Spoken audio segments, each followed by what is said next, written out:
very much. Thank you. I moved to America 12 years ago with my wife, Terry, and our 2 kids. Actually, truthfully, we moved to Los Angeles.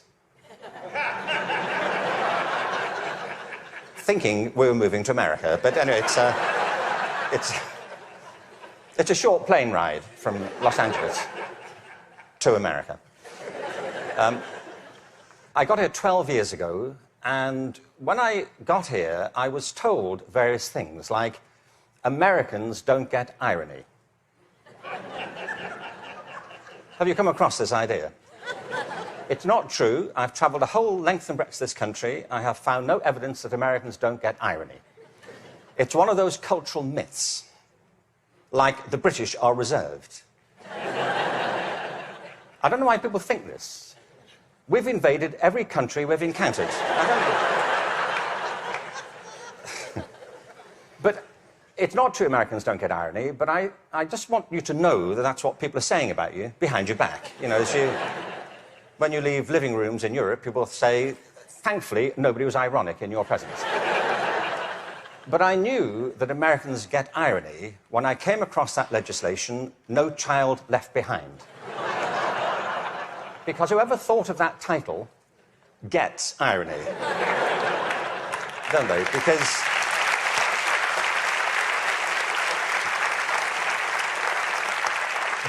Because it's leaving millions of children behind. Now, I can see that's not a very attractive name for legislation. Millions of children left behind. I can see that. What's the plan? Well, we propose to leave millions of children behind, and here's how it's going to work. And it's working beautifully. In some parts of the country, 60% of kids drop out of high school.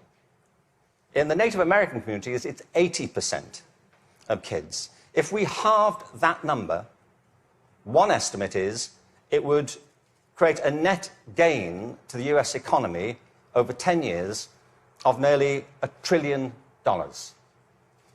From an economic point of view, this is good math, isn't it? That we should do this. It actually costs an enormous amount to mop up the damage from the dropout crisis. But the dropout crisis is just the tip of an iceberg. What it doesn't count are all the kids who are in school but being disengaged from it, who don't enjoy it, who don't get any real benefit from it. And the reason is not that we're not spending enough money. America spends more money on education than most other countries. Class sizes are smaller than in many countries. And there are hundreds of initiatives every year to try and improve education. The trouble is, it's all going in the wrong direction. There are 3 principles on which human life flourishes, and they are contradicted by the culture of education under which most teachers have to labour and most students have to endure. The first is this, that human beings are naturally different and diverse. Can I ask you, how many of you have got children of your own? OK. Or grandchildren? How about 2 children or more? Right. And the rest of you have seen such children? Small people wandering about. I will make you a bet, and I'm confident I will win the bet. If you've got 2 children or more, I bet you they are completely different from each other, aren't they? Aren't they?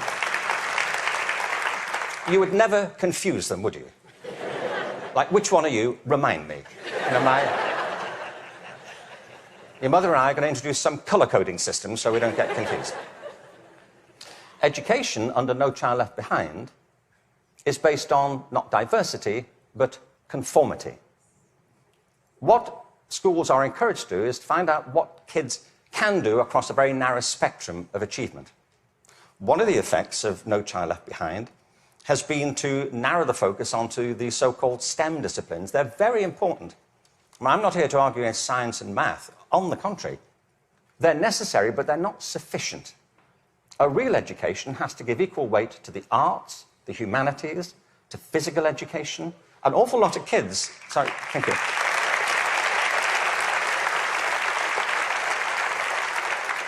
One estimate in America currently is that something like 10% of kids getting on that way are being diagnosed with various conditions under the broad title of attention deficit disorder, ADHD. I'm not saying there's no such thing. I just don't believe it's an epidemic like this. If you sit kids down hour after hour doing low-grade clerical work, don't be surprised if they start to fidget, you know.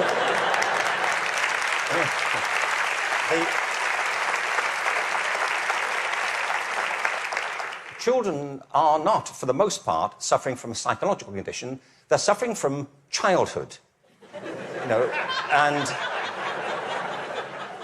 and I know this because I spent my early life as a child. I went through the whole thing. And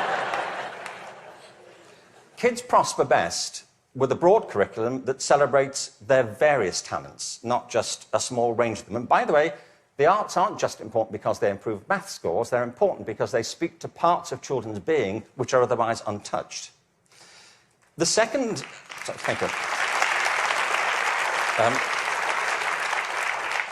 The second principle that drives human life and flourishing is curiosity. If you can light the spark of curiosity in a child, they will learn without any further assistance very often. Children are natural learners.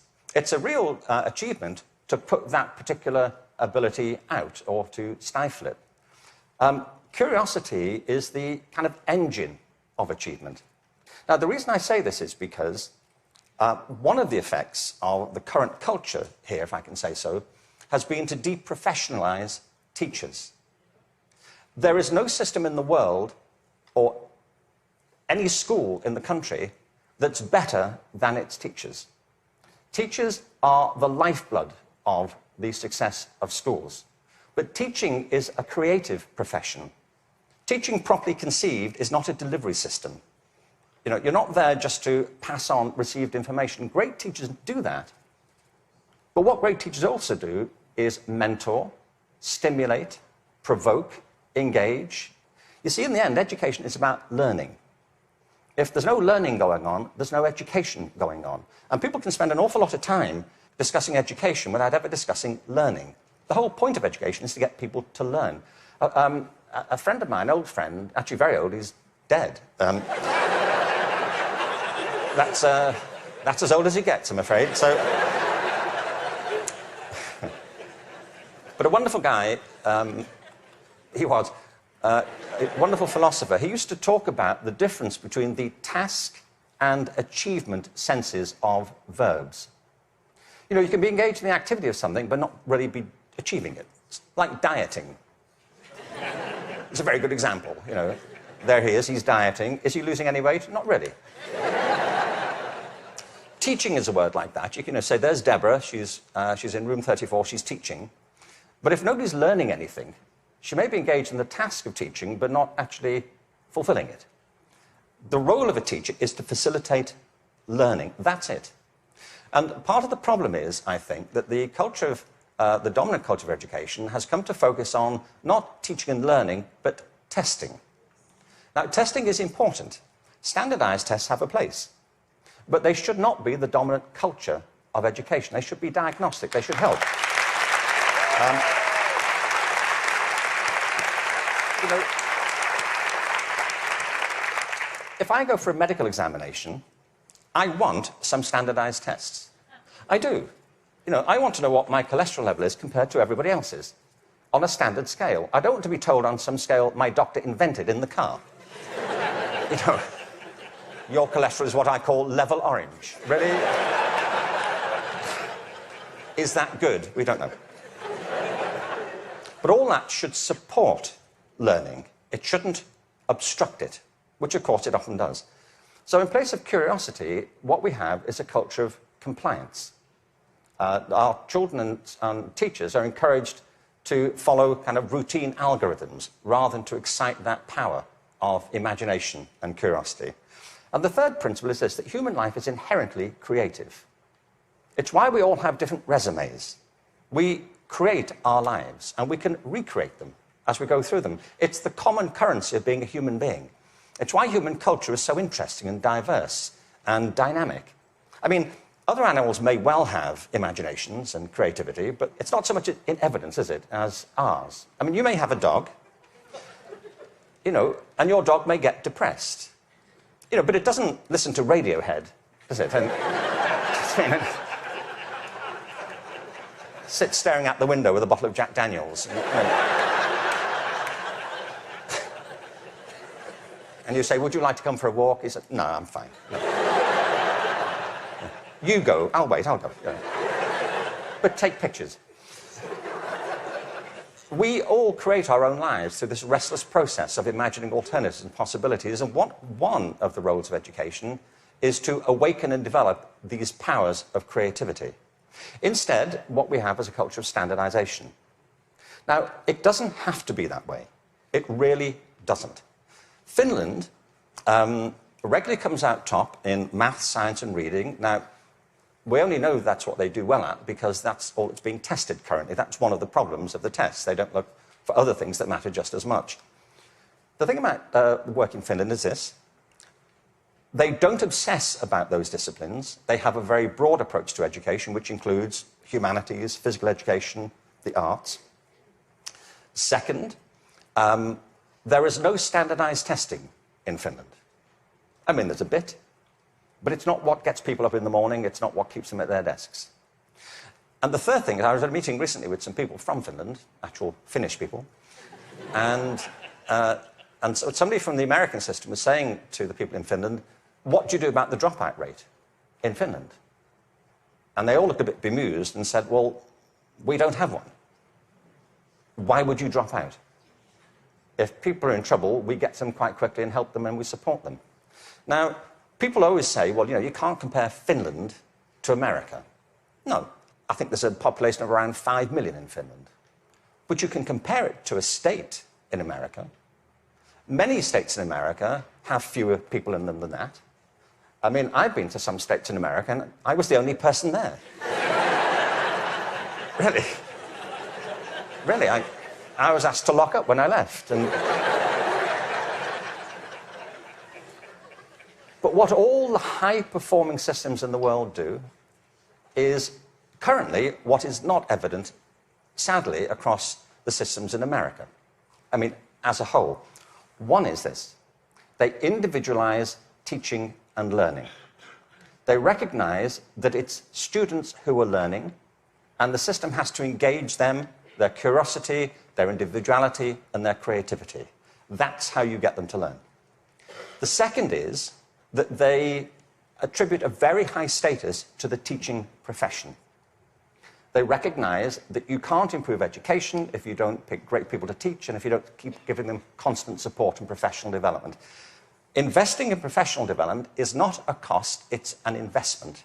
And every other country that's succeeding well knows that, whether it's Australia, Canada, South Korea, Singapore, Hong Kong, or Shanghai.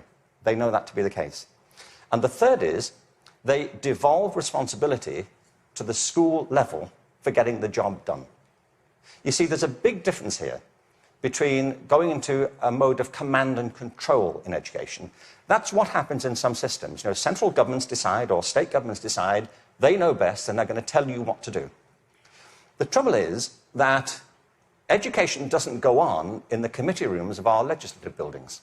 It happens in classrooms and schools.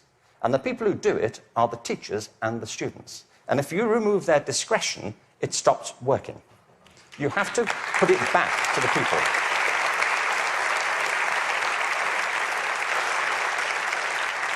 There is wonderful work happening in this country. But I have to say, it's happening in spite of the dominant culture of education, not because of it. It's like people are sailing into a headwind all the time. And the reason I think is this, that many of the current policies are based on mechanistic conceptions of education. It's like education is an industrial process that can be improved just by having better data. And somewhere in, I think, the back of the mind of some policymakers is this idea that if we fine-tune it well enough, if we just get it right, it'll all hum along perfectly into the future. It won't, and it never did. The point is that education is not a mechanical system, it's a human system. It's about people. People who either do want to learn or don't want to learn. Every student who drops out of school has a reason for it. which is rooted in their own biography. They may find it boring, they may find it irrelevant, they may find that it's at odds with the life they're living outside of school. There are trends, but the stories are always unique. I was at a meeting recently in Los Angeles they're called alternative education programs. These are programs designed to get kids back into education. They have certain common features. They're very personalized. They have strong support for the teachers, close links with the community, and a broad and diverse curriculum, and often programs which involve students outside school as well as inside school. And they work. What's interesting to me is these are called alternative education. You know? And all the evidence from around the world is if we all did that, there'd be no need for the alternative.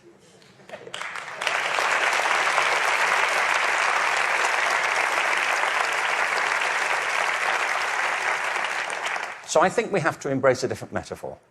We have to recognize that it's a human system and there are conditions under which people thrive and conditions under which they don't. We are, after all, organic creatures. And the culture of the school is absolutely essential. Culture is an organic term, isn't it? Not far from where I live is a place called Death Valley. Death Valley is the hottest, driest place in America, and nothing grows there. Nothing grows there because it doesn't rain, hence Death Valley. In the winter of 2004, it rained in Death Valley. 7 inches of rain fell over a very short period. And in the spring of 2005, there was a phenomenon. The whole floor of Death Valley was carpeted in flowers. For a while. What it proved is this, that Death Valley isn't dead. It's dormant. Right beneath the surface are these seeds of possibility, waiting for the right conditions to come about. And with organic systems, if the conditions are right, life is inevitable. It happens all the time. You take an area, a school, a district, you change the conditions, give people a different sense of possibility, a different set of expectations, a broader range of opportunities. You cherish and value the relationships between teachers and learners. You offer people the discretion to be creative and to innovate in what they do. And schools that were once bereft spring to life. Great leaders know that. The real role of leadership in education, and I think it's true at the national level, the state level, at the school level, is not and should not be command and control. The real role of leadership is climate control, creating a climate of possibility. And if you do that, people will rise to it and achieve things that you completely did not anticipate and couldn't have expected. There's a wonderful quote from Benjamin Franklin. There are 3 sorts of people in the world. Those who are immovable, people who don't get it, they don't want to get it, they're not going to do anything about it. There are people who are movable, people who see the need for change and are prepared to listen to it. And there are people who move, people who make things happen. And if we can encourage more people, that will be a movement. And if the movement is strong enough, that's, in the best sense of the word, a revolution. And that's what we need. Thank you very much. Thank you very much.